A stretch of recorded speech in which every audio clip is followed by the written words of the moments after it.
भारत जासूसी कांड में गिरफ्तार ज्योति मल्होत्रा के घर में मैं मौजूद हूं और कहा जाए कि इसी घर से उसकी गिरफ्तारी हुई है। सेंट्रल एजेंसी के रडार पर थी, पुलिस को इन्फॉर्मेशन मिली, गिरफ्तारी करके इसी घर से ले गई। ये उसका कमरा है ज्योति का, जहां वो रहा करती थी और यहां वो बैठकर वीडियो बनाती थी, यानी ब्लॉगिंग जो शुरुआत की थी वो इसी घर से शुरुआत की थी। और महज जिस तरीके से कहा जाए कि आप 12वीं के बाद उसने नौकरी, यानी कहा जाए जिस तरीके का कहना है कि पैसा ज़रूरत थी, पिता जो थे कारपेंटर थे, वो काम करते थे और जो उनके ताऊ थे वो सरकारी नौकरी में थे, तो उनके घर से खर्चा चलता था, यानी उनके खर्चे से घर चलता था। और पूरी तरीके से ज्योति 12वीं क्लास के बाद आगे नौकरी करनी शुरू की, पढ़ाई की, कहा जाए कि कोचिंग इंस्टीट्यूट में रिसेप्शनिस्ट बतौर जॉब की। उसके बाद स्कूल में, यहाँ से जो 20 किलोमीटर दूर है, बताया जा रहा है कि वहाँ पे भी उसने नौकरी करी।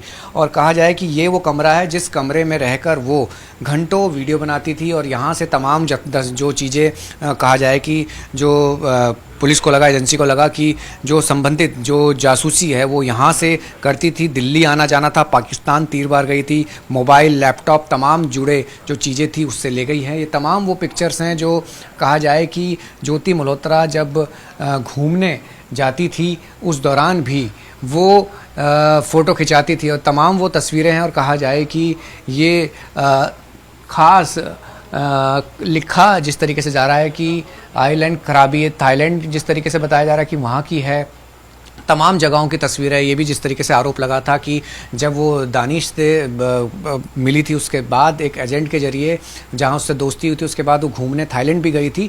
तो ये वो तमाम जगहों की पिक्चर्स भी हैं जो क्लिक की हैं और अपने रूम में उसने लगाई हैं। और जिस तरीके से घंटों वीडियो बनाना और कहा जाए कि ब्लॉगिंग शुरू करते हुए यहाँ से फेमस हो जाना, और जिस तरीके के वीडियोज़ थे उन वीडियोज़ की भी अब जाँच की जा रही है। पुलिस ने साफ तौर पर कहा है कि जिस तरीके की जो चीज़ें एजेंसी को मिली थी, जो तमाम चीज़ें उसके पास हैं, वो फिलहाल मैटर ऑफ इन्वेस्टिगेशन है। सीक्वेंस उसका तैयार किया जाएगा। जो लोग संपर्क में थे, जिस तरीके से कहा गया कि पाकिस्तान के कुछ बड़े लोग सीधे संपर्क पे थे, पाकिस्तान ने जैसे उसका खर्चा उठाया, कई ऐसी चीज़ें थी जो रडार पर थी। यही वजह है कि उसकी गिरफ्तारी हुई है। लेकिन इस गिरफ्तारी के बाद जो रिमांड है, उस रिमांड में ये तमाम चीज़ें जांची जाएंगी, समझी जाएंगी कि क्या क्या यहाँ से जासूसी भारत की जासूसी पाकिस्तान को की गई और पाकिस्तान के तमाम जिन लोगों से संपर्क में थी, भारत में और कौन लोग थे जो आसपास के थे। जिस तरीके से पुलिस ने बताया, इसके कुछ जानकार हैं जिनके संपर्क में, यानी कहा जाए कि ज्योति लगातार थी। और ये भी कहा जा रहा है कि पहलगाम का जब हमला हुआ था उस दौरान वो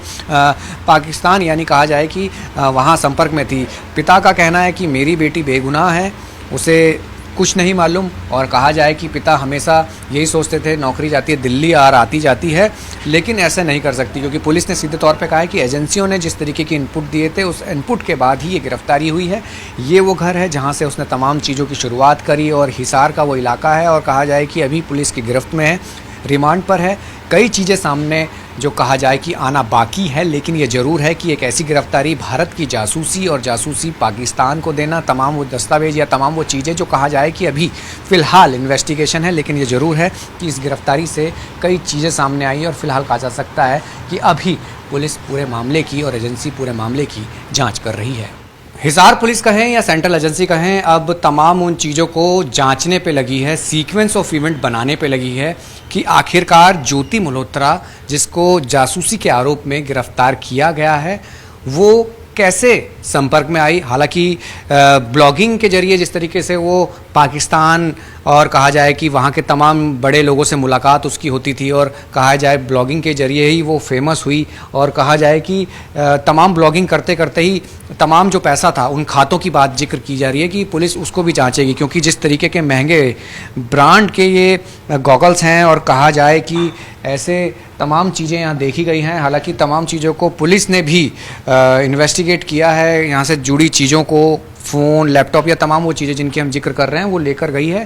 कहने का सीधा तौर पे ये समझा जा सकता है कि अब पुलिस उन तमाम चीज़ों को सीक्वेंस बनाने की कोशिश करेगी। एजेंसी कहा जाए कि समझना चाहेगी कि जो खर्चा था, क्योंकि पिता का कहना है कि लॉकडाउन से पहले जो दिल्ली जब रहती थी तो 15 से 20 हज़ार की नौकरी करती थी। हालांकि पैसा कितना कमाती थी इसकी जानकारी उनके पिता को भी नहीं है। और कहा जाए कि वो अपने घर आती थी, घर से बाहर नहीं जाती थी, लोगों से यहाँ बात नहीं करती थी और कभी पिता ने नहीं पूछा। और कहा जाए कि ऐसा जब भी दिल्ली जाना होता है, कहीं बाहर जाना होता था तो जाती थी, अगले दिन वापस आती थी, लेकिन पाकिस्तान जाना होता था तो पिता को ये जानकारी नहीं थी। लेकिन जिस तरीके से एजेंसी के रडार के आने के बाद और कहा जाए कि जो खुलासे हुए हैं, उस खुलासे में एसेट्स की बात आई है कि पाकिस्तान एसेट्स के रूप में इस्तेमाल कर रहा था, डेलीगेशन से मुलाकात, बल्कि इन्विटेशंस मिलता था, पाकिस्तान जाके बाजारों, लाहौर या कई अलग अलग जगहों की तस्वीरें। और कहा जाए कि जिस एजेंट के जरिए तमाम लोगों से मुलाकात हुई और कहा जाए कि एक रडार पर आने की बात हुई, अब उसको सीक्वेंस को समझने की कोशिश की जा रही है कि कई ऐसे ब्लॉगिंग यानी यूट्यूबर्स और हैं जिनके कहा जा सकता है कि जो रडार पर हैं, और जिस तरीके से ज्योति मल्होत्रा की गिरफ्तारी हुई है रिमांड पर, वही चीज़ समझना चाहेंगे पुलिस की एजेंसी की क्या इसका सीधे तौर पर जो भारत की जासूसी है वो की गई है। हालांकि कई तस्वीरें भी आना बाकी है, लेकिन ये ज़रूर है कि इन तमाम चीज़ों से कई चीज़ें और समझना होगा कि कैसे तमाम चीज़ें आगे बढ़ी और कहाँ ये जासूसी की बात आई। लेकिन फ़िलहाल पुलिस ने जिस तरीके से इन्वेस्टिगेशन की है, कर रही है, और जो रिमांड है उसमें अभी कई खुलासा होना बाकी है। कैमसन विजय के साथ राहुल प्रकाश, न्यूज़ 24 हिसार।